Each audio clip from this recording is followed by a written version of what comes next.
boa tarde a todos os filiados que estão participando dessa live. Né? Como o nosso diretor jurídico, Alexandre Xavier, mencionou, realmente eu estive à frente, antecedendo o doutor Alexandre Xavier no departamento jurídico do Cine Receita, né, da Executiva Nacional. A ação da Raba 8 vezes, e daí até meu interesse em tentar participar dessa live de hoje, ela realmente ela tem se mostrado uma ação com desdobramentos muito complexos, né?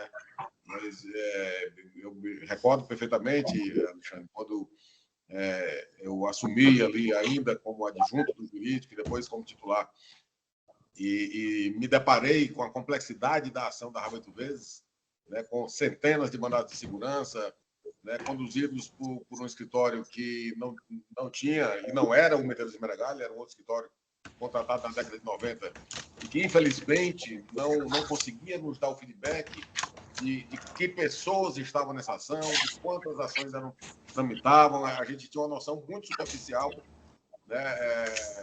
Isso trouxe um transtorno sobremaneira, né? E até que eu, naquela época, pudesse compreender todos os desdobramentos dessa ação da Raba 8 vezes, realmente me deu muito trabalho, né? Contei ali muito com a colaboração da doutora Alessandra, do doutor Paulo, né? Para que a gente pudesse entender a complexidade de ter, paralelamente, centenas de mandados de segurança em grupos de aproximadamente 10 pessoas, né? Conduzidos por esse advogado, que realmente não nos dava nenhum relatório dessas ações. Muitas vezes a gente sabia, muitas vezes não, a gente até hoje não teve o acesso a todas as pessoas que compunham, que integravam cada um desses mandados de segurança, né? Me foi colocado naquela ocasião que muitas pessoas que não estavam contempladas em nenhum dos mandados de segurança estariam contemplados na ação ordinária proposta pelo doutor Namor Bulhões em 2001, janeiro de 2001. E quando essa ação transitou em julgado, eu já era titular da pasta, o nosso maior desafio, me recordo, o doutor Alessandro, se recorda, o Paulo, a Alessandra, que o nosso maior desafio foi exatamente elaborar a lista de pessoas que iriam estar contempladas no título coletivo, né? Na proposta em 2001 do doutor Bulhões, futuramente feita essa parceria com o escritório de Medeiros de Meregalha. Então, nós tivemos um imenso trabalho nessa ação, e essa ação, até hoje, eu chamo de uma ação que é uma verdadeira via crucis. Até hoje, ela traz realmente ainda muito trabalho, muita preocupação e muita despesa. Eu devo, inclusive, apresentar os relatórios, né, dessas despesas que essa ação tem dado. E exatamente em virtude disso, e me deparando com esse problema, foi que lá na GN de dezembro de 2021, eu levei a proposta lá no nosso congresso, para que nós constituímos o fundo sucumbencial da Raba 8 vezes, porque o receio, como de fato tem acontecido, de que vários filiados beneficiados pudessem ser condenados em honorários sucumbenciais era grande, como de fato tem acontecido. Exatamente foi isso que me levou a levar aquela proposta, que foi aprovada pelo plenário, talvez por unanimidade, não me recordo exatamente, e hoje é uma realidade que tem sido servido de tábua de salvamento, digamos assim, de vários filiados que não conseguem, não têm conseguido, muito embora um brilhante trabalho no escritório de Medeiros de Meregalha, juntamente com o Dr. Bulhões, mas que muitas vezes não se consegue superar a questão da lispendência, né? E aí isso é um condenado de sucumbência, exatamente em decorrência dessa ausência de informações que o advogado que conduziu os mandados de segurança deixou de nos fornecer. Então, realmente é uma ação muito complexa e é exatamente por isso que eu faço questão de prestigiar e acompanhar todo esse debate aqui, que eu tenho certeza absoluta que será muito proveitoso. Muito obrigado, Thales. Tá? E antes de passar a palavra para o doutor Alessandro, eu quero só fazer a saudação aí e passar a palavra para a doutora Alessandra, até para que ela explique também a sistemática aqui dessas nossas perguntas e também em seguida, fique à vontade, doutor Paulo, se quiser fazer alguma intervenção também. Primeiramente, boa tarde a todos os filiados que estão aqui acompanhando essa live da Raba 8 vezes. Boa tarde, doutor Alexandre, doutor Tales, doutor Alessandro, doutor Paulo, Ronald, que está aqui organizando e coordenando essa live. Como o Tales falou, esses mandados de segurança de Raveto Vezes foram impetrados na década de 90, né, por um outro profissional, e o sindicato entrou com uma ação ordinária em 2001. Essa ação ordinária que a gente está tratando aqui agora dos cumprimentos de sentença decorrentes desse título judicial transitado em julgado, né? Então, esse desafio, né, que já perdura por 23 anos, é para fazer um cumprimento de sentença, né, para expedir precatório decorrente do título judicial da ação coletiva da Raveto Vezes, da ação do sindicato, certo? Então, a gente compilou as perguntas mais frequentes do nosso e-mail do jurídico, né? A gente recebe muitas perguntas, tanto por e-mail como no nosso atendimento telefônico e virtual, sobre o tema da Raveto Vezes. É claro que aquelas perguntas específicas sobre os casos concretos, se a litispendência de A, de B já foi avaliada, se já foi afastada, se já abriu prazo, se já juntou documento, essas perguntas vão continuar a ser respondidas pelo e-mail, né? Aqui a gente vai tratar de perguntas mais de caráter geral, de esclarecimentos que o doutor Alessandro possa fazer, que vai sanar essas dúvidas dos filiados de um modo geral, né? Qual que é o tratamento para essas questões, esses obstáculos que vão surgindo ao longo do processo, nos cumprimentos de sentença, né? Por que que há uma diferença de tramitação entre um e outro, quais são as diferenças de situações que os beneficiários desse processo enfrentam, né, os obstáculos que surgem e que o escritório vem enfrentando e vem lutando, argumentando, defendendo as teses favoráveis aos nossos filiados, né, com muito afinco, com muita dedicação,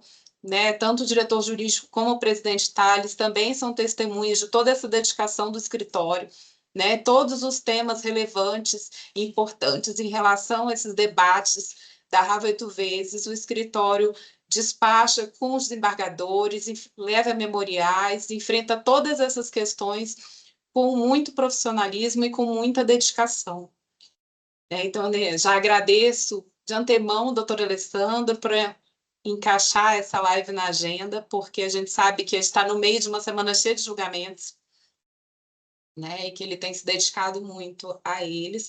Mas a gente também tem observado, não é, Alexandre, que essas lives elas têm sido uma ferramenta muito interessante para o acesso à informação do nosso filiado, porque como ela fica gravada e depois fica disponibilizada no YouTube, no nosso canal, mesmo aquele filiado que não pôde participar aqui conosco ao vivo, né, ou mesmo quem participou, se ficar com alguma dúvida de alguma informação, são muitas informações que são fornecidas nessa live, ele pode consultar posteriormente, né, no nosso canal.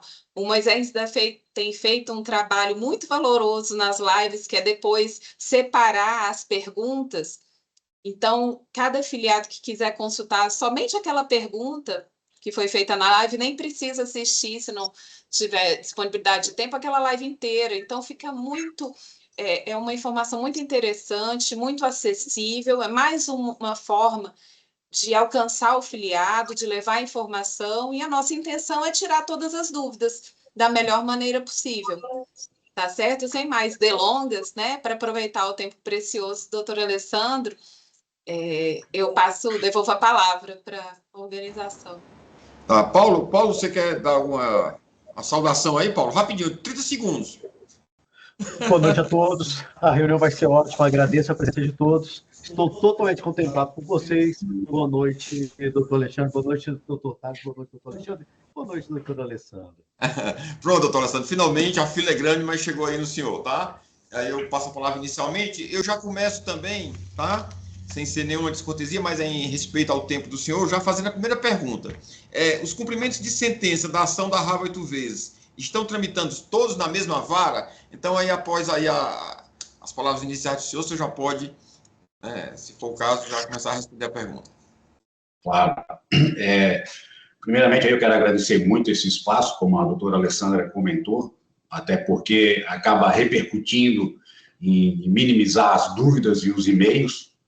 Eu acho que esse é um momento importante para isso, e agradecendo sempre o empenho de todos, aqui em especial de todos envolvidos na questão jurídica, doutor Alexandre Xavier, doutor Alessandro Damiano, doutor Paulo Cunha, em especial o presidente Thales Freitas, que iniciou esse trabalho quando era diretor jurídico na época, em 2018 para 2019, e quero agradecer o empenho, o apoio e a paciência, porque é certamente a ação mais delicada, mais complexa que eu já me deparei.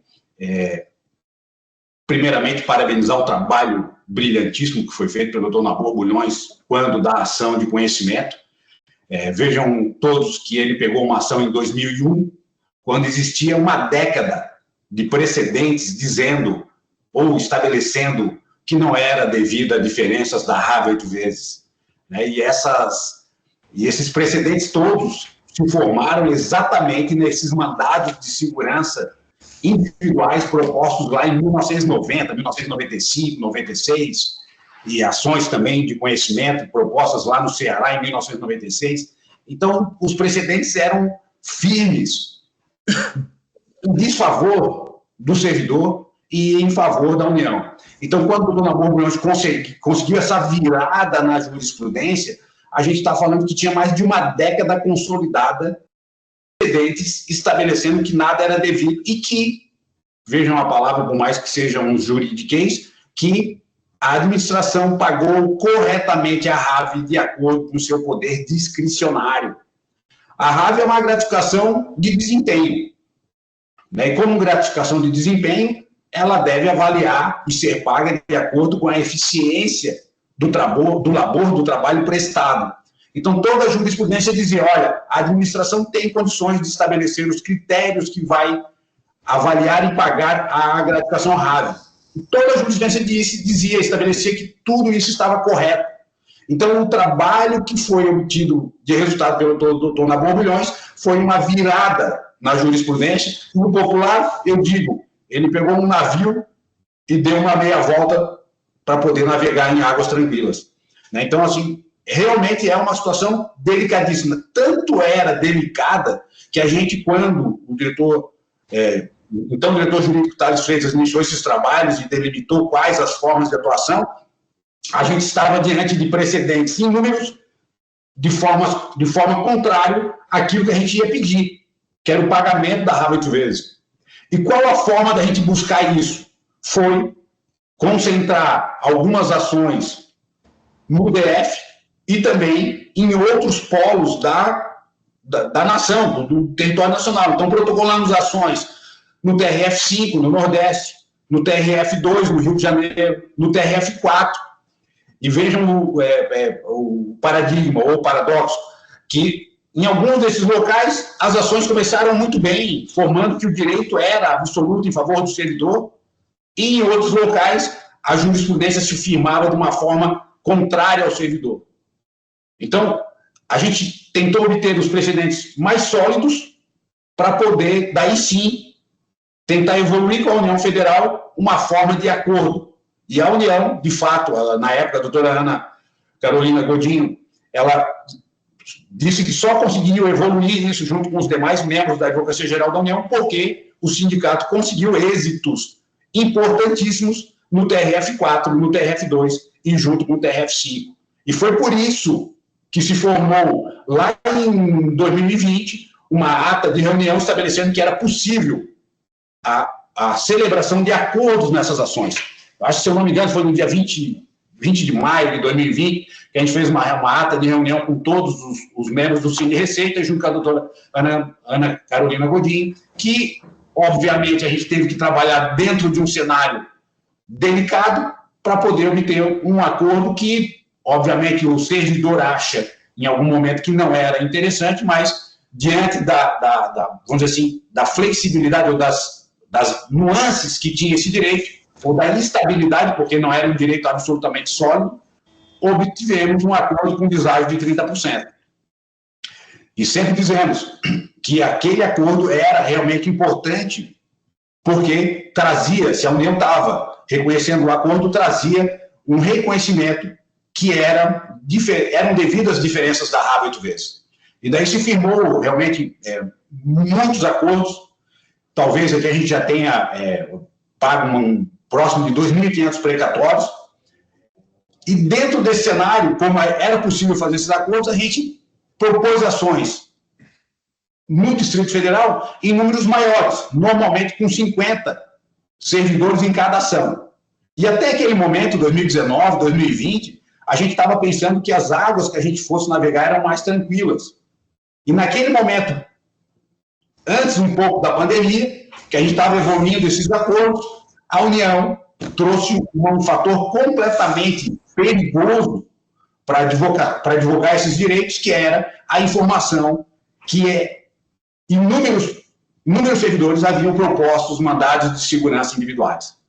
Eu sei que essa é uma das perguntas que deve estar dentro do hall da live, mas é importante dizer que esses mandados de segurança individuais de 1995, 96, obviamente que os servidores não lembram do ajustamento deles, não lembram de ter otorgado procuração para eles. Por quê? Porque já se vão quase 28 anos ou 30 anos desses acontecimentos. Então, aqui dentro do escritório, como acontece na diretoria jurídica do Sind Receita, a gente é questionado pelos interessados, que eles afirmam veementemente: esse mandado de segurança em meu nome não existe. E diante de todo esse problema, o associado ou interessado, ele diz assim: eu quero contribuir para provar que eu jamais fiz esse mandado de segurança. E, obviamente, que esse é um trabalho que quem tem que assumir é o Sind Receita e o escritório de advocacia, como fizemos. Mas um trabalho muito moroso. A obtenção desses mandados de segurança leva tempo, principalmente naquela época de pandemia, inacessível para o advogado judiciário. Hoje, nós temos próximos de 500 cópias de mandado de segurança. 500 cópias. Né? Cada um com 10 nomes. Obviamente, alguns desses mandados de segurança são repetidos. Às vezes são grupos de 10 pessoas que fizeram 2 ou 3 mandados de segurança. Mandados de segurança lá atrás, eles foram extintos por falta de custas, por falta de documentos, por falta de algum saneamento. E o escritório teve esse desafio de abrir esses mandados de segurança, olhar as procurações, mandar procuração para o servidor que negava que existiam esses documentos. Então, o escritório teve que trabalhar incessantemente, e digo aqui para quem acompanha o nosso trabalho, a gente trabalhou para mais de 12 horas diárias. E não foi durante uma semana ou 2 semanas, foi por um período incessante, até obter a cópia desse mandado de segurança e estudar esses mandados de segurança. E, para além disso, tivemos que enfrentar os mandados de segurança em vários tribunais. No Tribunal da 4ª Região, a jurisprudência, inicialmente, que foi inaugurada pela desembargadora Vânia Hack, Margarine, lá na 3ª turma, ela reconhecia que essas ações eram idênticas. Ainda que tivesse algumas nuances, ela reconhecia que as ações eram idênticas e vedava o segmento das ações de execução, principalmente no Paraná, Santa Catarina e Rio Grande do Sul. Depois de muito trabalhar no TRF4, a gente conseguiu uma virada importante na jurisprudência e alguns desembargadores começaram a reconhecer que essas ações possuem distinções importantes, visto que o mandado de segurança, lá proposto antigamente, visava o pagamento da RAV sempre pelo teto máximo, independente de qualquer critério avaliativo. E o Tribunal da 4ª Região disse que a ação de conhecimento foi proposta de uma forma diferente, que ela buscou o pagamento da RAV até o teto máximo, considerada a avaliação atribuída a cada servidor. E, diante disso, a gente tem hoje para dizer que temos importantes precedentes, não só no TRF4, como no TRF2, afirmando que essas ações são distintas. Obviamente que o TRF1 possui absoluta competência sobre os processos que vai julgar e os recursos, pode ter uma conclusão diferente, mas esses precedentes que a gente obteve no TRF4 e no TRF2, principalmente no TRF2 com o desembargador Teófilo e com o desembargador José Neiva, importantes precedentes, eles vão ser contributivos para a gente tentar sanar isso no TRF1.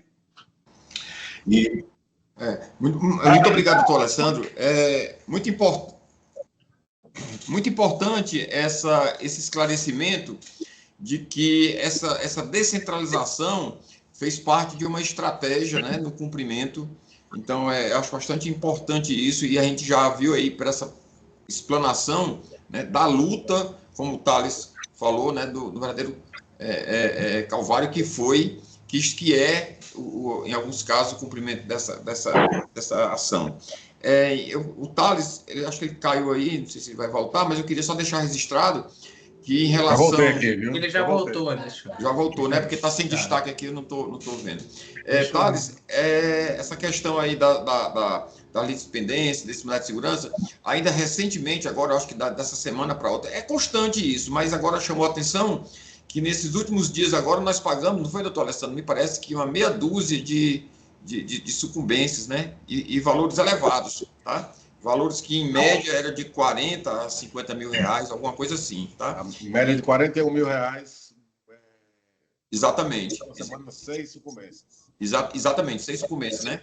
Ou seja, que isso tudo foi... o filiado foi poupado, né, desse pagamento por conta exatamente do fundo sucumbencial, né?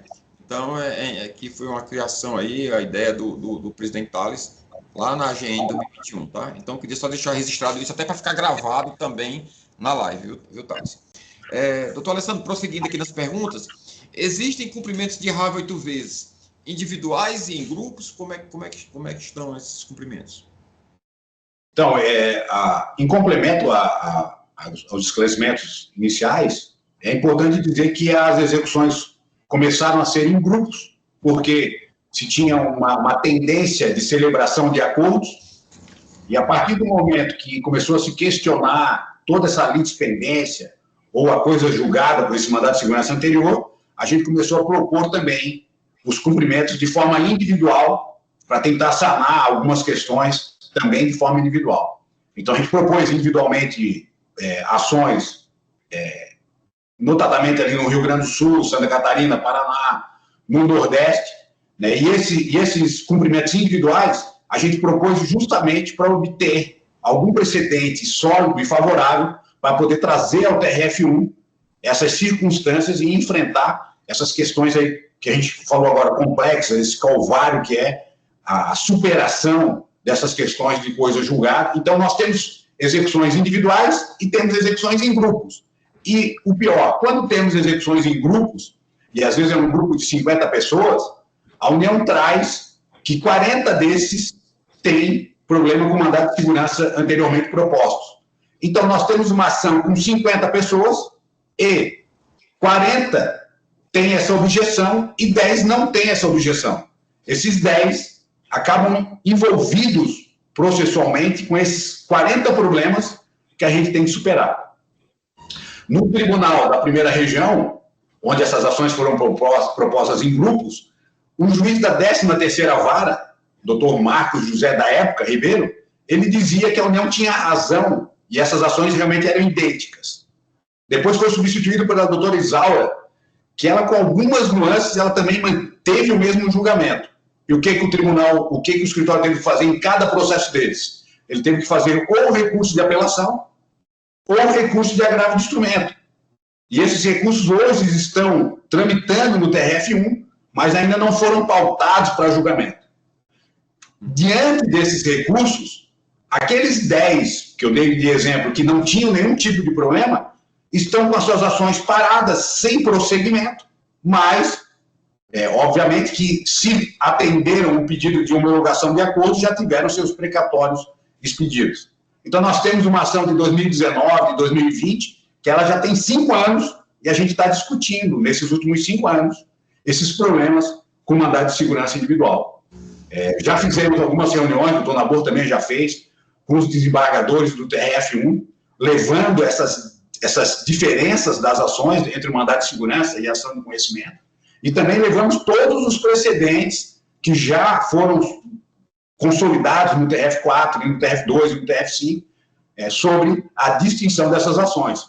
Mas a situação é complexa e, mais do que complexa, a União tem ido também, nesses desembargadores, fazer o convencimento dizendo que, olha, essas ações vão gerar um pagamento que salta os números milionários, bilionários, como a gente conversa de forma informal. A União faz o terror dos números, né? Então, ela fala, olha, temos 3 mil pessoas que vão receber ações de 300 mil, e isso vai dar tantos milhões, isso é indevido.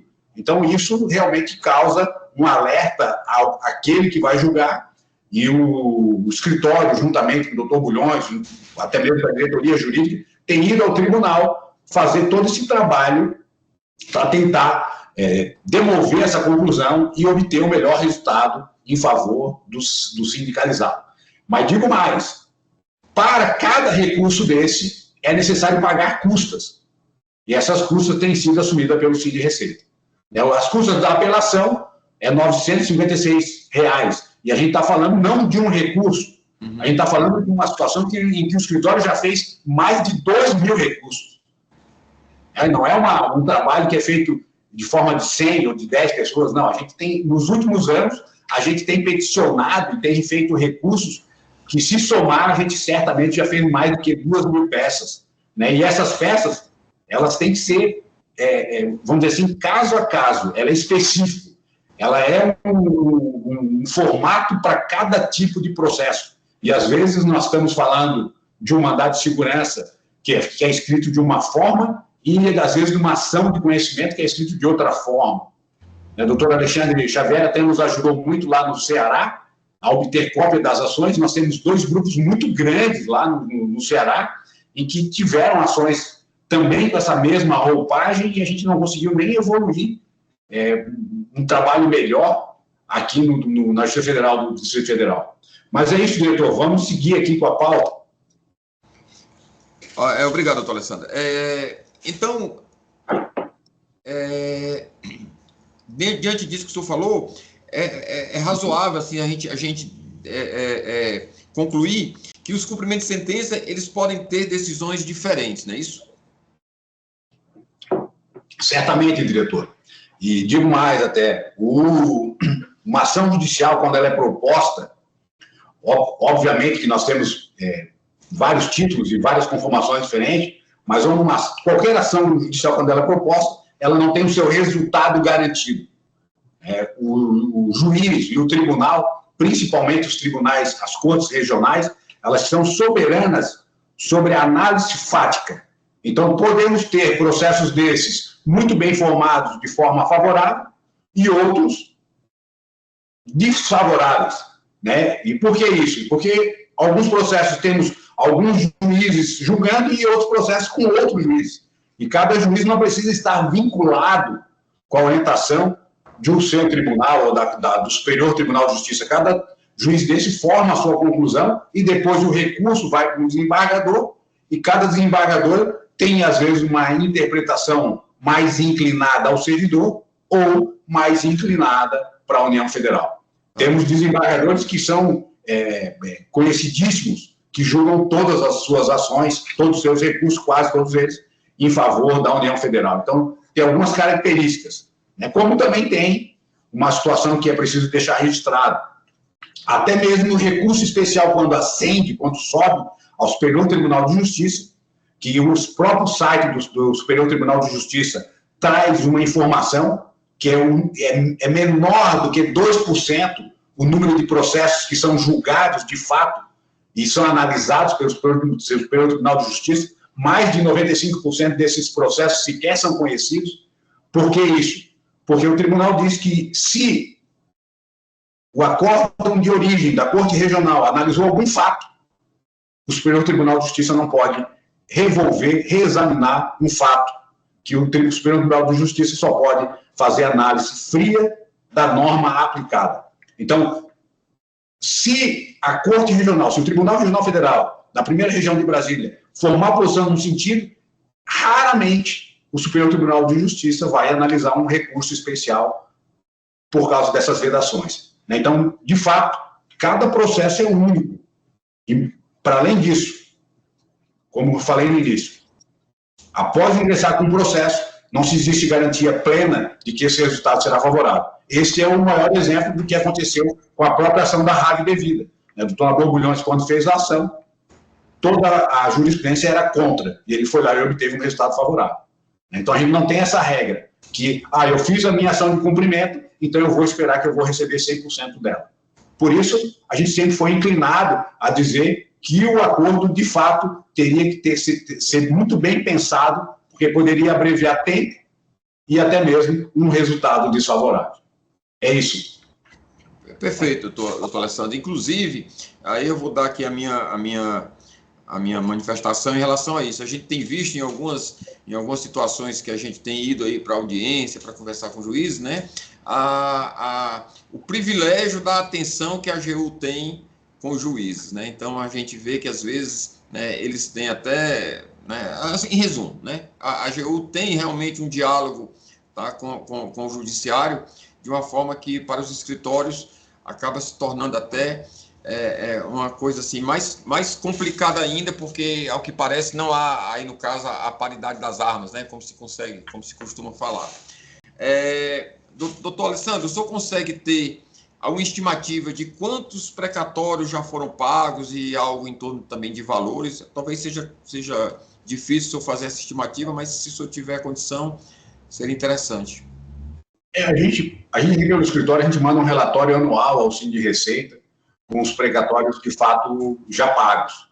A gente teve um problema aí de pandemia, de expedição do precatório, depois com o próprio presidente Jair Bolsonaro, que fez ali uma emenda constitucional mudando as datas dos precatórios. Então, a gente conseguiu escrever algum número do precatório de uma forma melhor em 2022, 2023. Então, a gente deve ter aí, talvez, pago aproximadamente uns 2.000 e poucos precatórios, e para o ano que vem eu estimo que a gente já tem uns 600 precatórios expedidos para pagamento, né? E o que é importante, talvez, aqui, sem querer adentrar nas próximas questões, é esclarecer que, se a gente tem uma ação de execução coletiva com 50 pessoas, às vezes ali a gente pode ter precatórios expedidos para 10 pessoas e outros que ainda não tiveram precatórios expedidos. E por que às vezes isso acontece? Justamente porque às vezes mandou o termo de acordo antes do dia 2 de abril e a gente conseguiu escrever o precatório, e um outro interessado mandou o termo de acordo depois do dia 2 de abril. E por que dia 2 de abril? Porque 2 de abril é a data constitucional. Os precatórios têm que ser expedidos ao tribunal pela origem até o dia 2 de abril, que é uma questão orçamentária, para daí sim o tribunal conseguir escrever na Secretaria do Tesouro Nacional o precatório para o próximo ano. Em poucas palavras, se o precatório for expedido depois do dia 2 de abril de 2024, ele só vai ser pago em 2026. Se o precatório for expedido antes do dia 2 de abril de 2024, ele é pago em 2025. Então, precatórios expedidos do dia 2 de abril de 2024 em diante, até dia 2 de abril de 2025, a previsão orçamentária seria para 2026. Essa data do dia 2 de abril é a data que o escritório trabalha como marco para sempre tentar fazer expedições dos precatórios.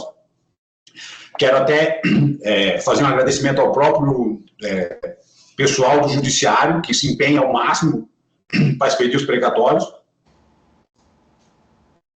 Em especial, aí o Sind Receita todo conhece, que é o Centro de Cumprimento de Julgados, aqui, o CCJ. Ele está hoje na pessoa do Dr. Márcio França, né? É um juiz muito técnico, talvez um maestro da sua equipe, porque consegue números impactantes, não só em favor do Sind Receita, mas de todos os outros sindicatos, porque talvez eles tenham ali 30 mil processos. Então, eles trabalham, né, como a gente fala, uma pessoa da equipe tem que trabalhar por 10 para conseguir esse resultado. Então, assim, por mais que a gente tente, às vezes acontece. Dentro do mesmo processo, alguém já tem precatório expedido e outros ficarem para expedir e pagar depois. É natural.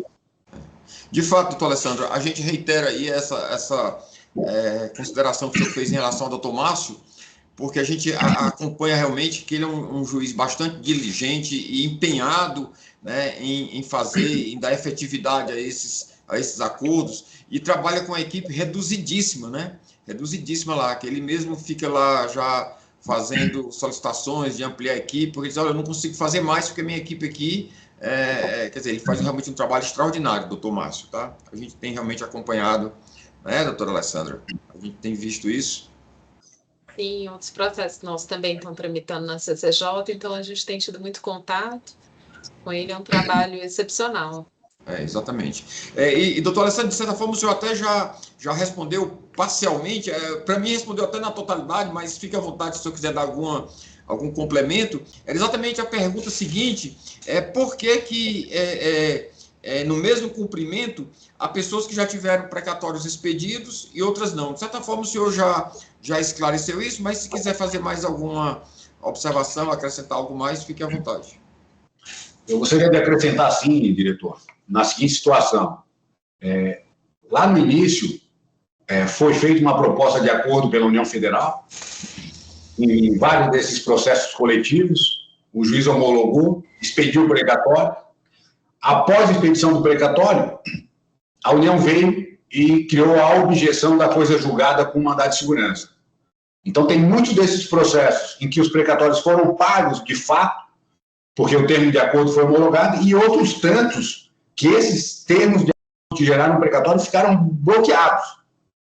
E esses bloqueios, às vezes, os interessados têm vindo ao Cine Receita e ao próprio escritório, pedir o desbloqueio, e a gente tem alegado, olha, diante daquela objeção, diante do mandado de segurança, esses precatórios a gente não consegue desbloquear até a apreciação final de todos os recursos perante o Tribunal Regional Federal da Primeira Região. E se alguém me perguntar qual o tempo de tramitação de um recurso, a gente tem que dizer que o Tribunal Regional não tem uma rapidez, não tem velocidade para esses julgamentos, que pode demorar um recurso no tribunal de 3 a 5 anos, e nós temos recursos no tribunal que estão lá há 8 anos. Então, a gente não pode dar uma estimativa de velocidade. E digo mais, muitas das vezes, a paciência é o que pode gerar um resultado positivo ao final desses julgamentos e desses recursos, porque são trabalhos de bastidores. Muitas das vezes a gente vai ao tribunal conversar com o desembargador e ele, de forma clara, fala, olha, ontem a Advocacia Geral da União esteve aqui me dando todos os alertas sobre esse processo. Quando não, a Advocacia da União faz memoriais antes desses julgamentos, o que é comum. Né? A gente teve um julgamento agora recente, que a União, na véspera, apresentou memorial, trazendo situações impactantes em favor da tese da União. Então, assim, são questões realmente complexas. A ação da Haber vezes, e agradeço até a live, é uma questão realmente assim que transcende a habilidade normal. A gente tem que ter o apoio do Cine Receita, o apoio do cliente, contar com a habilidade do doutor Nabor Bulhões, com a sua preciosidade da oratória, da memória, inclusive do conjunto todo da DAGE, né, doutora Alessandra, doutor Paulo Cunha. A gente tenta contactar o mínimo possível, mas a gente tem que fazer contatos diários com eles, pedindo ajuda para esclarecer um herdeiro. Os casos mais graves até mesmo são dos herdeiros, né, assim, que às vezes não consegue dimensionar o problema e o trabalho que a gente tem feito, talvez não tenha acesso à área interna do Cine Receita, né? Mas é isso, são esses fatores aí que contribuem com a expedição ou não dos precatórios. Eu só acrescentaria, doutor Alessandro, tá? Nesse rol aí que o senhor elencou, né? A dedicação, o empenho e a expertise também aí dos senhores aí do escritório Medeiros e Meregali, tá? Que a gente é testemunha disso, viu? Doutor Alessandro, é uma pergunta que é sempre recorrente, mas a gente sempre faz, né? Porque às vezes tem filiados que ainda desconhecem, filiados que estão aqui numa live dessa pela primeira vez, e aí a pergunta é a seguinte, eu queria que você explicasse para a gente o que é a litispendência, né? Esclarecesse de uma forma mais coloquial aí para o nosso filiado. O Código de Processo Civil, que estabelece as regras sobre essa questão da aplicação da litispendência ou coisa julgada, ele traz dentro do artigo 337, o parágrafo 2º, diz que ocorre litispendência ou coisa julgada quando a União se depara que existiu uma ação anterior ou uma ação que tramita concomitante e essas ações são idênticas. O que são ações idênticas? Que tenham o mesmo pedido, a mesma causa de pedir e as mesmas partes. ou os mesmos beneficiários. Então, a União alega que existiu coisa julgada, que é muito semelhante à litispendência. A coisa julgada é quando a ação já foi extinta, e a litispendência é quando a ação tramita concomitante. Mas, essencialmente, é quando essas ações são idênticas, a União traz para o juiz a informação de que, em outra ação, o cliente já buscou o pagamento da RAV 8 vezes no seu teto máximo. E a União alega que, por mais que se tratem de outras palavras, os resultados práticos obtidos ao final são os mesmos. O pagamento pelo valor da RAV em 8 vezes o seu vencimento maior. Isso é um problema muito sério que a gente enfrenta. Obviamente que a tese, resumidamente, é que a ação coletiva buscou o pagamento da RAV de acordo com a avaliação e o mandado de segurança buscou o pagamento da RAV por um critério isonômico com os auditores e pelo teto, e não buscando qualquer critério avaliativo. Mas isso vamos dizer assim, isso não é o substancial. A gente busca realmente outros contornos para dizer que uma ação foi proposta com base na Constituição Federal e outra ação foi proposta com base no Decreto-Lei 2225 de 85. Mas, vira e mexe, a gente se depara com uns problemas maiores, que daí realmente são questões técnicas dos advogados e que, no geral, a gente não pode pormenorizar todas as explicações, detalhar todas as explicações para o cliente, por quê? Porque a gente está diante de 3 mil pessoas com essa incidência. Então, se eu for atender ligação e me dedicar 15 minutos por dia para atender 10 ou 100 pessoas, certamente eu não consigo fazer a parte principal, que é a parte de fazer a gestão e a parte de escrever. Eu acho que teve alguns dias que a gente compartilhou aqui os trabalhos que o escritório está fazendo. Tem dias que o trabalho do escritório é mais do que 100 processos por dia. Né? E para desenvolver tecnicamente um bom trabalho, para atender esses prazos, a gente não pode se comprometer. A gente não consegue se dar o trabalho, se dar o luxo de responder um WhatsApp, né? Mesmo com o diretor aqui, com o Alexandre Xavier, ou com a Alessandra, tem dia que eles nos mandam uma mensagem e a gente fala, olha, hoje, infelizmente, a gente não vai poder evoluir. Então, principalmente o Paulo Cunha aqui, que eu tento acionar ele mais, eu digo para ele, olha, vai ser para outra data, porque tem... Entre o dia 9 e o dia 13 de novembro, a gente fez aqui um sábado, domingo, segunda, terça e quarta-feira, um mutirão para poder atender os trabalhos que tinham nessa época. Eu acho que era a data primeira que a gente ia fazer a live até. Eu acho que era a primeira sugestão de vocês. Olha, vamos fazer a live no dia 12, no dia 13 de novembro. E a gente, naquela oportunidade, disse, olha, é inviável porque o trabalho escrito é absurdo. E mais, né, no dia 2 de dezembro agora, nós tínhamos uns processos pautados também, vários recursos sobre a RAV 8 vezes, e a gente pediu para adiar o julgamento para poder fazer sustentação oral aqui no tribunal, e o tribunal acolheu o nosso pedido de adiamento porque a gente sentiu que o gabinete estava sinalizando um acolhimento das pretensões da União sobre o caso, e a gente sentiu que precisava realmente de fazer uma energia maior. Então, lá naquele momento que o diretor nos contatou, a gente já se explicou lá em novembro, olha, até o dia 2 de dezembro, o nosso trabalho é incessante para poder buscar um resultado positivo. É isso, a litispendência demanda todo esse trabalho mesmo. Imagina, sim, sabemos, né, doutor? E quando a União alega litispendência, quais os procedimentos que são adotados pelo escritório, doutor Alessandro, para afastar exatamente essa alegação, né? E se há alguma expectativa de prazo para essa análise aí por parte do judiciário? Bom, no primeiro momento o juiz intima o escritório às vezes tem que fornecer os mandados de segurança ou se manifestar sobre eles. A gente tem um prazo para se manifestar, às vezes o juiz intima a União. Isso tem levado em torno de 6 meses até 1 ano e meio, quando o juiz intima a União, nos intima, depois intima a União de novo. Às vezes acaba intimando o escritório 2 vezes, e a gente faz algumas peças longas até, em torno de talvez de 15 a 25 folhas, de acordo com as situações, invocando os precedentes favoráveis do TRF2, TRF4, TRF5, e depois disso o juiz profere uma decisão. O juízo da 13ª Vara tem acolhido a tese da União e, quando nós somos intimados, a gente tem duas tarefas a fazer. Olhar se esse mandado de segurança tem mérito, causa mesmo problema, se ele for julgado favorável ou se ele for julgado desfavorável.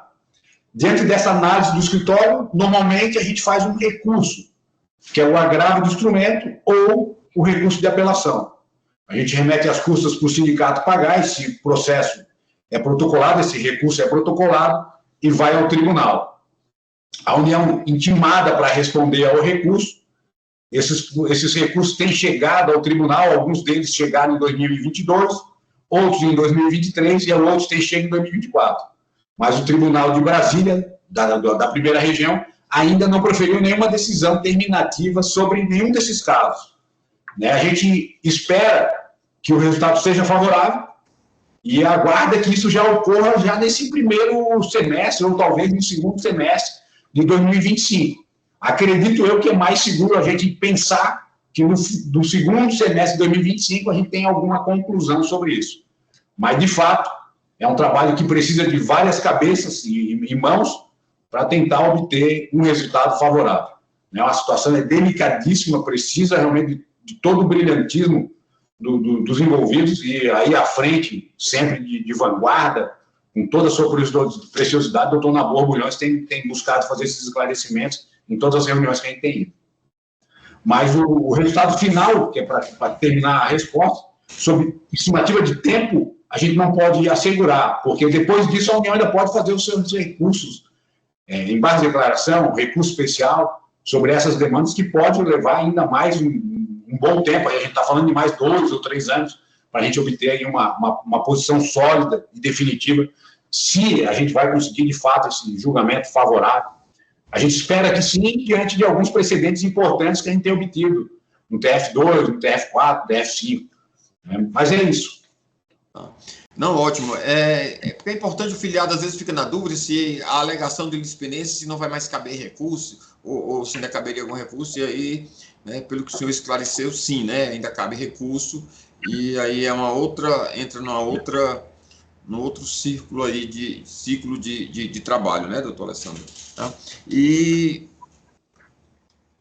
se já há decisões no Tribunal Regional Federal, nos tribunais regionais federais, sobre essas litispendências, doutor Alessandro? Bom, como falei em algumas manifestações agora anterior, de fato, o TRF1 ainda não tem posição consolidada pela turma. Tem uma desembargadora que já sinalizou em alguma decisão monocrática que existem diferenças nessas ações entre a ação coletiva e os mandados de segurança individuais, mas enquanto o TRF1 ainda não tem posição, o TRF4 a gente já tem firmes e consolidados julgamentos, principalmente da 3ª e 4ª turma, no sentido de que essas ações são distintas e são distintas exatamente naquilo que a gente tem defendido, que o mandado de segurança buscou o pagamento em caráter permanente e fixo da RAV pelo seu valor máximo, e a ação coletiva buscou, de outra forma, o pagamento da RAV até o valor máximo e considerada a avaliação atribuída. De regra, a avaliação realmente se deu pelo máximo, mas a resolução diz que aquele que teve faltas já não recebeu essa gratificação pelo máximo, que as faltas e as ausências injustificadas, elas influenciavam, repercutiam no pagamento da RAV pelo seu valor. Então, assim, esses são os pontos do TRF4, que também são repetidos na jurisprudência do TRF2. Desembargador José Neiva, desembargador Teófilo, tem trazido exatamente essa mesma distinção, que enquanto a ação coletiva buscou o pagamento até o máximo, em caráter variável e de acordo com a avaliação, o mandado de segurança buscou em caráter fixo e permanente o pagamento da RAV pelo teto máximo e sem qualquer avaliação. Então, são esses precedentes que nós temos nos outros tribunais. Nos sinalizam que a gente vai ter algum corpo, alguma armadura para lutar no TRF1. Mas o TRF1 também tem a sua autonomia. E tem ali precedentes antigos, complicados no TRF1, mas a gente estima que vai conseguir superar. Que ótimo. Nesse processo, houve um acordo entre o Sindreceita e a União, como uma via alternativa para o recebimento exatamente mais célere, né? Para aqueles que aderissem ao acordo. E por isso foi encaminhado aquele termo individual de acordo, que é o que a gente chama aqui abreviadamente de TIA, tá? Assinado pelos filiados. A União propõe acordo sempre e para todos os beneficiários do processo, doutor Alessandro? Diretor, era para propor, mas ela exclui dessa possibilidade do acordo aqueles que não têm nome na listagem da ação coletiva. Né? Por mais que a gente tenha feito algumas reuniões, que a gente tenha defendido e obtido resultados aí favoráveis, ainda assim existem alguns precedentes negativos e a União não propõe o acordo para quem não tem o nome na lista. Como também não propõe um acordo quando ela encontra ações anteriores ajuizadas em nome da pessoa, do servidor. Então, nessas duas condições, ela não tem proposto acordo.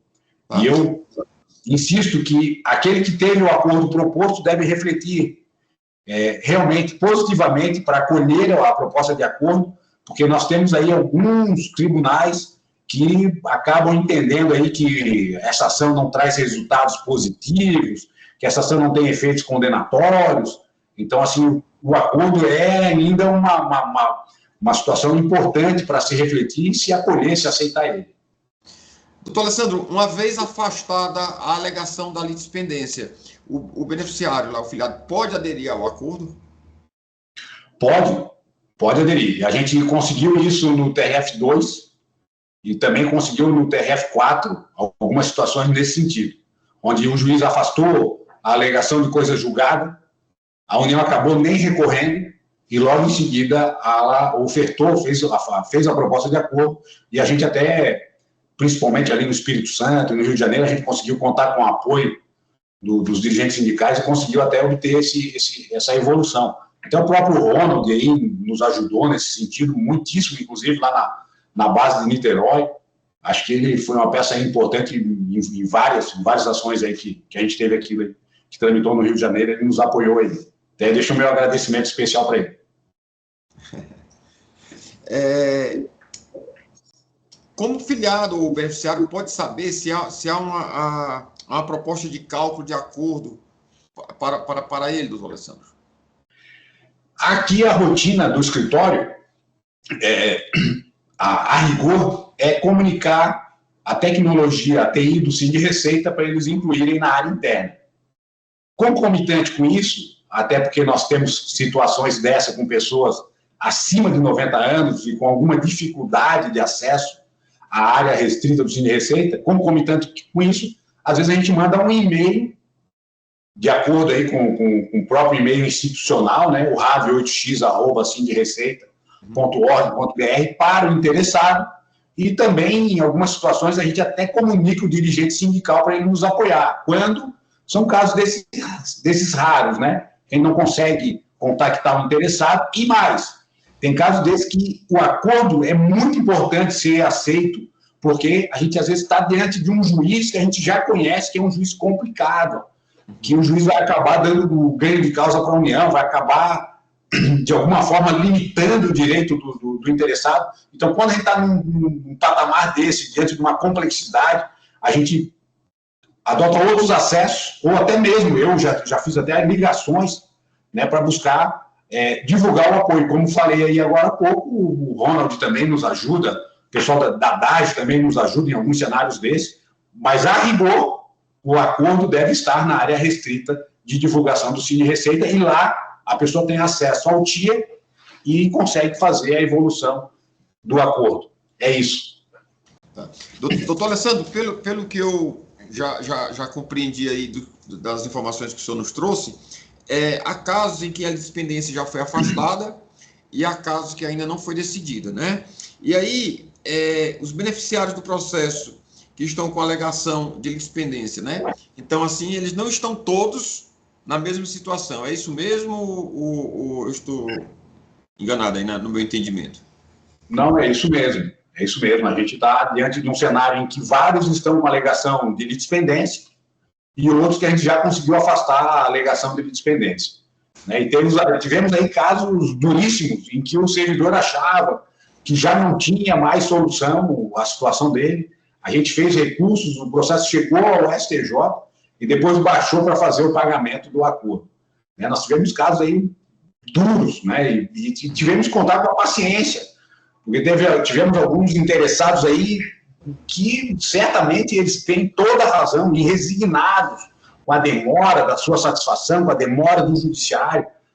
Tive um caso aí até de uma pessoa com o meu mesmo nome, Alessandro, do Paraná, e uma pessoa assim, com toda a razão do lado dele, e o judiciário extremamente moroso para atender o seu pleito.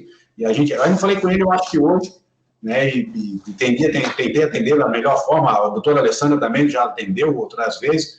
Então, assim, tem situações dessas que a gente consegue dar velocidade, e tem outras que realmente só a paciência do cliente e oração, como eu digo, né?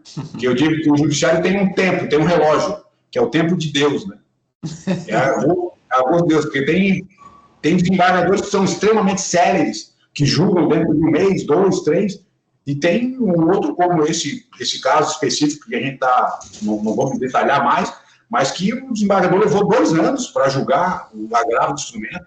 Então, assim, tem casos realmente muito sérios, onde a gente consegue evoluir, e tem outros que, infelizmente, a gente fica dentro dessa engrenagem burocrática do judiciário, né? Um judiciário que muitas das vezes está trabalhando para não solucionar nada. E tem outros que buscam realmente, como aqui a gente elogiou o CCJ, buscam trazer soluções. Né? A 13ª Vara também busca dar celeridade, sempre que pode. A gente vai no balcão, conversa com a diretora de secretaria, né? O pessoal do escritório vai, eu não tenho tempo muito para pedir despacho de liberação, de desbloqueio, mas o pessoal vai, é atendido. A diretora Fernanda lá também atende. Né? Mas a gente tenta buscar o melhor resultado, mas o judiciário desde sempre foi famoso por essa dificuldade de tempo no resultado. Para quem teve mandado de segurança da Rava 8 vezes lá do doutor Aguinaldo, desfavorável, né, que transitou julgado de forma negativa, essas pessoas ainda terão alguma possibilidade, alguma chance de receber pelo cumprimento da ação coletiva, doutor Alessandro? A gente está enfrentando essa questão agora perante o Tribunal Regional de Brasília, da 1ª Região.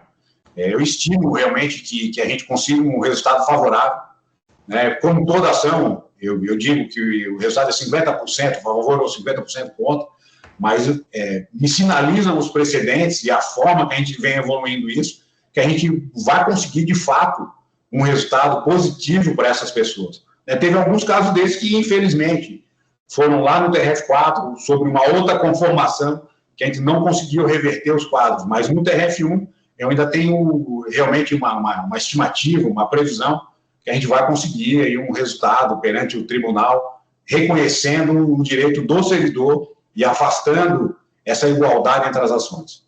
Não posso, obviamente, assegurar o tempo, né, diretor? Sim, que bom. A União, ela alega que algumas pessoas não estão elencadas na lista anexada na inicial lá do processo, né? Como é que está essa situação, doutor Alessandro? E alguma decisão já sobre esse tema? A possibilidade de essas pessoas que não estejam nessa listagem ainda aderir ao acordo com a União? A gente teve que enfrentar a questão das pessoas sem o nome na lista, desde sempre sabendo que seria um cenário difícil, complexo. Protocolamos alguns julgamentos aí fora de Brasília, e dentro dessas outras circunstâncias, esses processos evoluíram até o STJ. Tivemos um número significativo de pessoas que realmente não conseguiram reverter o quadro. Talvez a gente está falando aí em torno de 50 pessoas. Mas, muitas das outras situações, a gente está conseguindo obter êxito. Principalmente aqui na 13ª Vara, a doutora Isaura já tem acolhido a alegação, dizendo que a ação contempla mesmo as pessoas sem o nome na lista. O STJ tem já uma reclamação muito importante, tem um outro precedente também importante, se eu não me engano, do ministro Paulo Sanseverino, os dois acolhendo a alegação, dizendo que a ação 2001-34.0000 27652, que é a ação Rava 8 vezes, alcança todos substituídos independente do nome da listagem. Mas digo, diretor, que agora, no dia 2 de dezembro, nós tínhamos pautado vários recursos no Tribunal da Primeira Região e eu pedi para sustentar oralmente. Então, ainda não temos uma posição definitiva do Tribunal da Primeira Região, porque a desembargadora retirou de pauta para nos permitir a sustentação oral. É uma turma de desembargadores realmente importantes juridicamente, com conhecimento jurídico de vanguarda. A gente espera trazer um resultado positivo, mas a gente só vai saber isso já no primeiro semestre, que esses processos devem estar pautados ali para março, abril do ano que vem. A gente fez um pedido de pauta presencial com bastante precedentes. Talvez aí a gente consiga, de fato, consolidar essa posição do Tribunal da Primeira Região e até mesmo trazer proposta de acordo para essas pessoas. Eu estimo que a gente está falando próximo de 200 pessoas, não mais do que isso. Tá ok. Doutor Alessandro, finalmente aqui, pelo meu rol de perguntas, essa será a última, tá? E aí é o seguinte, é um caso que é bastante recorrente. O filiado ele já está, né, no cumprimento da sentença com o escritório, no caso aí o Medeiros e Meregali, um escritório contratado, parceiro do sindicato, e ele é abordado por outros escritórios pedindo nova procuração, que tentam convencê-los a dar nova procuração exatamente para a RAV 8 vezes. Que orientação a gente pode dar para esse filiado, doutor Alessandro? Olha, eu sempre que posso, eu tento esclarecer ao máximo isso. Eu digo que o mundo capitalista ele é um mundo sujeito a nuances e princípios de boa-fé nem sempre são respeitados. A gente fez até algumas interferências junto à OAB, e a gente sempre se preocupa muito com esse cenário, porque isso acaba gerando uma sucumbência. Porque aquele que passa a procuração para outro escritório, que não autorizado ou vinculado ao Sind Receita, ele pode tomar no final uma condenação de sucumbência. E essa condenação de sucumbência pode ser de 40, de 50 mil, e a União, quando se interessa por essa sucumbência, ela pede até bloqueio bancário dos servidores. E a gente já viu isso aqui no escritório. A sucumbência é uma verba honorária que quem perde paga. E se o servidor tiver que pagar essa sucumbência, a União vai cobrar. E essa sucumbência hoje fica para os advogados da União, para a Advocacia Geral da União. Se eu não me engano, o site estima que ano passado eles distribuíram mais de 800 milhões de sucumbência arrecadada. Então, há de ter muito cuidado com aquele que vai passar uma procuração para um outro escritório da advocacia, que eu chamo aqui um escritório pirata. Pirata por quê? Porque ele pegou uma ação proposta em 2001 pelo Sind Receita e depois de 20 anos vem se declarar como um especialista nessas matérias. Então, assim, tem que tomar muito cuidado, primeiro pela sucumbência e porque o escritório já fez essas ações. E aquele que pode avalizar quem realmente tem conhecimento ou não é o próprio Sind Receita, aquele que obteve o título.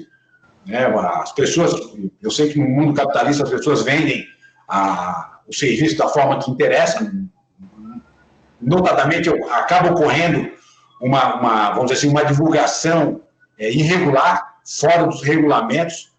Existe uma abordagem de mandar WhatsApp, de ligar, não só para o interessado, mas para os parentes. Então, eu alerto para tomar muito cuidado.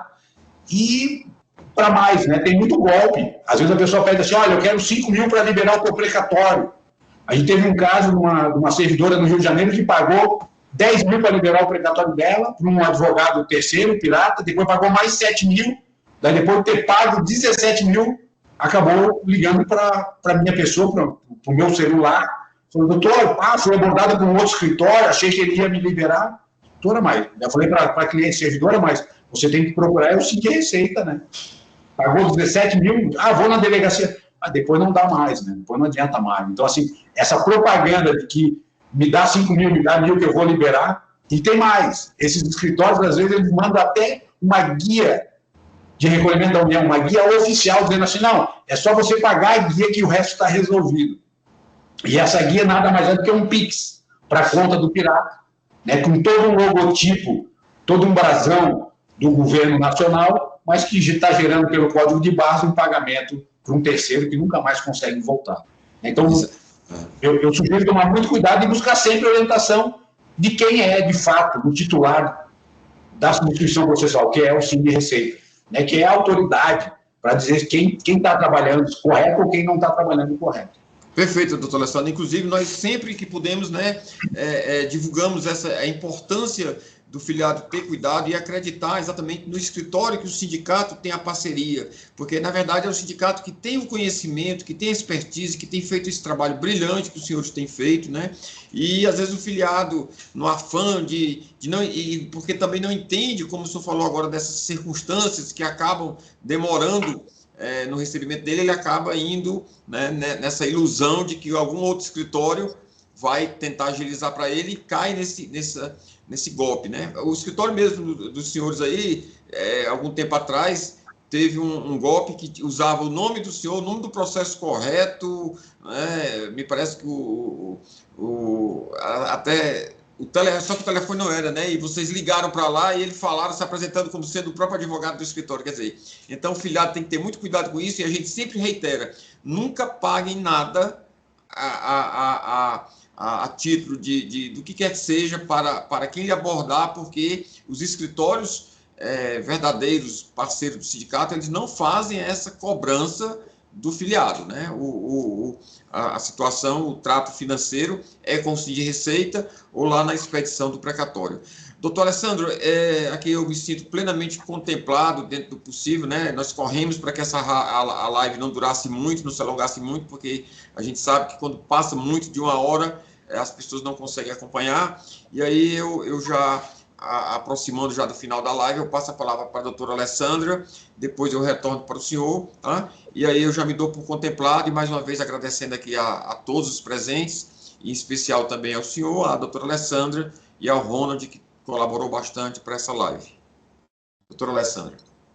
Eu queria primeiramente, agradecer os esclarecimentos, doutora Alessandra, muito didático em sua explanação, e agradeço aos filiados que participaram, que acompanharam essa live da Rava 8 Vezes, avisar que não vai ser a última, né? Nós temos planos de fazer periodicamente essas lives específicas de cada ação. A gente já viu que, sem misturar as ações, fazer uma live específica de cada ação, o aproveitamento fica muito melhor para cada filiado, né? Provavelmente, em breve, a gente vai ter uma outra live com o doutor Alessandro, o doutor Roger, sobre a GIFA. Já fizemos a dos 3,17, né? Temos já o projeto para o próximo ano, de já começar o ano com novas lives. Então, acho que essa é uma ferramenta que veio para ficar. E quero agradecer, então, a presença de todos em mais essa live e agradecer o tempo do doutor Alessandro. Obrigado, doutora Alessandra. Doutora Alessandra, a palavra é sua aí, para suas considerações finais e acrescentar algo que não foi abordado pelas perguntas. Fique à vontade. Eu quero finalizar, agradecer muitíssimo ao apoio que a gente vem recebendo, a confiança. Eu digo que eu e o doutor Roger, desde sempre, a gente tem vocação, para trabalho, né? Então, assim, a gente agradece essa confiança que vocês impõem aí ao nosso escritório, dizer que isso aumenta a nossa responsabilidade, junto com o doutor Nabor também, aqui, os trabalhos que ele faz, toda a gestão, as luzes que ele nos traz, e dizer que a gente não esgotou hoje todas as explicações possíveis, não era essa a intenção, mas trazer essas nuances todas que tem um processo. De fato, é o processo mais complexo, mais complicado que tem dentro do Sim de Receita. Ninguém imaginava que poderia ter uma gestão dessa lá em 2019. Se a gente soubesse, a gente tinha se preparado de outra forma, mas a gente pegou o trabalho com essa conformação e teve que enfrentar, né? Não tinha mais como desistir desse cenário. Então, a gente levou realmente tempo, tem esse prejuízo da máquina, da engrenagem do judiciário, mas a nossa intenção sempre é buscar o melhor resultado e no menor tempo, né? O nosso escritório trabalha de êxito. Então, assim, trazendo êxito para o servidor que a gente vai receber honorários também. E finalizar dizendo e remarcando que o nosso escritório e o Sim de Receita não cobra GRU, não cobra custas de liberação, que qualquer contato que seja feito por terceiro mesmo com a imagem do sindicato, mesmo com a imagem do escritório, ela não autoriza que vocês paguem algum valor, porque isso não existe dentro da rotina do Sind Receita. Né? Existe aí, dentro dessa inteligência artificial hoje, muito bom, então que vocês fiquem atentos, principalmente o pessoal com muita idade, para não fazer nenhum tipo de pagamento. É isso, diretor, me coloco à disposição aí para terminar o ano, né, naquilo que precisar. Nós estamos aqui terminando a pauta até o dia 20 de dezembro, que é o ano do Judiciário. Fazer a minha despedida com vocês e agradecer e desejar aí uma boas festas, todas as felicidades, que a gente possa vir renovado para o ano que vem e trazer, de fato, aí resultados positivos no que tange a Rabbit Ways. Muito obrigado. Muito obrigado, doutor Alessandro. O Paulo entrou aí só para dar uma boa noite, né, Paulo? Estava trabalhando ali, precisou sair um pouquinho da imagem aí, mas aí oportunizar o Paulo de dar uma boa noite dele, e aí, Ronald, fica com você a palavra, tá? Okay. Bem, agradecer a presença de todos, né? Estou plenamente contemplado ali pelo que a doutora Alessandra falou. Nosso compromisso é realmente prestar melhor serviço para os nossos filiados. A gente conta muito com o auxílio do doutor Alessandro, que sempre nos ajuda com o máximo de informação e presteza possível. É um escritório que realmente trabalha muito bem, a gente tem muita confiança. Agradecer a presença de todos, agradecer a você, meu diretor, e vamos que vamos, né? Todo mundo já contemplado, acredito. Então foi uma boa reunião. Foi ótimo, foi excelente, foi excelente. Ronald, pode dar o encerramento, Ronald. Bom, pessoal, gostaria de agradecer a presença de todos, lembrar que a live está gravada e vai ser disponibilizada no nosso canal de YouTube. Agradecer muito o doutor Alessandro Medeiros, a gente conversa muito, né? Obrigado pelos elogios também. Obrigado a todos vocês da DAGE. Né? Dizer que a live veio para ficar, né? É uma realidade no nosso sindicato. Não só a live que a gente tem do jurídico, mas as nossas lives semanais, né? Que a gente conta com a presença de todos vocês. E eu gostaria de dar uma boa noite a todos. Então encerramos, né, Ronald? Boa noite. Boa noite a todos. Ok, boa noite.